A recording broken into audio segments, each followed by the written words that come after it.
Hello, it's me புவி. Welcome to my channel. நான் உங்களுக்கு ஒரு காரக்குழம்பு ரெசிபி, நான் இன்றைக்கி லன்ச் ரெசிபி அதை ஷேர் பண்ணுறேன். என்ன காய் போட்டு பண்ண போகிறேன்னா, சேப்பங்கிழங்கும் கத்திரிக்காயும் போட்டு பூண்டு போட்டு ஒரு காரக்குழம்பு, புளிக்குழம்பு இல்லை எது வேணால் வச்சுக்கலாம். பட் நான் வந்துட்டு மசாலா நானே வறுத்து ரெடி பண்ணிவிட்டு அதுக்கப்புறமா காரக்குழம்பு பண்ண போகிறேன். ஓகே, ஃபஸ்ட்டு ஒரு கடாயை ஹீட் பண்ணிவிட்டு அதில் 1 ஸ்பூன் அளவுக்கு கடலைப்பருப்பு, 1 ஸ்பூன் அளவுக்கு உளுத்தம்பருப்பு, 1 ஸ்பூன் அளவுக்கு ஜீரகம், அதுக்கப்புறம் ஒரு அரை ஸ்பூன் அளவுக்கு மிளகு போட்டாச்சு. 5 வரமிளகா, 1/2 ஸ்பூன் அளவுக்கு தனியா. இதை ட்ரை ரோஸ்ட் பண்ணிக்கோங்க. தேங்காய் இருந்ததுன்னா தேங்காயும் யூஸ் பண்ணிக்கலாம். நான் என்கிட்ட தேங்காய் இல்லை, ஸோ நான் தேங்காய் இல்லாமல் இதை வறுத்து அரைச்சி பண்ண போகிறேன். ஓகே, கொஞ்சம் எக்ஸ்ட்ரா ஃப்ளேவருக்கு ஒரு அரை ஸ்பூன் அளவுக்கு எள்ளு, இது நல்லா வாசனையாக இருக்கும் குழம்பு, அதுக்காக அரை ஸ்பூன் அளவுக்கு கடுகு, அரை ஸ்பூன் சீரகம், 1/4 ஸ்பூன் அளவுக்கு வெந்தயம் போட்டாச்சு.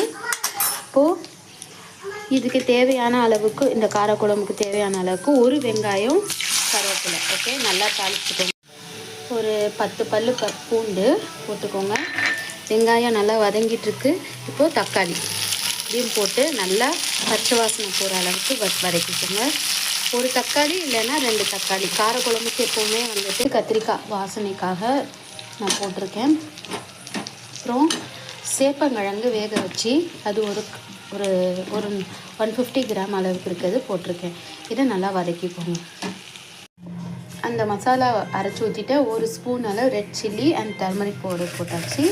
இந்த டிஷ்க்கு இந்த குழம்புக்கு தேவையான அளவுக்கு கல் உப்பு போட்டு நல்லா கொதிக்க விடணும். ஓகே, 2 பேர் அளவுக்கான புளி கரைச்சி வச்சுருக்கேன், அதை ஊற்றிக்கிறேன். அடுத்தது நம்ம மசாலா ரோஸ்ட் பண்ணியிருக்கோம்ல, அது நான் அரைச்சி ரெடியாக வச்சுருக்கேன். அதையும் நான் இதில் மிக்ஸ் பண்ண போகிறேன். நல்லா பேஸ்ட்டாக அரைச்சிக்கோங்க. ஓகே, அவ்வளோதான். வறுத்து அரைச்ச காரக்குழம்பு, கத்திரிக்காய் அண்டு சேப்பங்கிழங்கு போட்ட காரக்குழம்பு ரெடி. இது நல்லா டேஸ்ட்டாக இருக்கும், எல்லாத்துக்குமே இதாகும். அண்டு சாப்பாட்டுக்கு இன்னும் டேஸ்ட்டாக இருக்கும். ட்ரை பண்ணி பாருங்கள். Okay, bye bye, see you later, bye.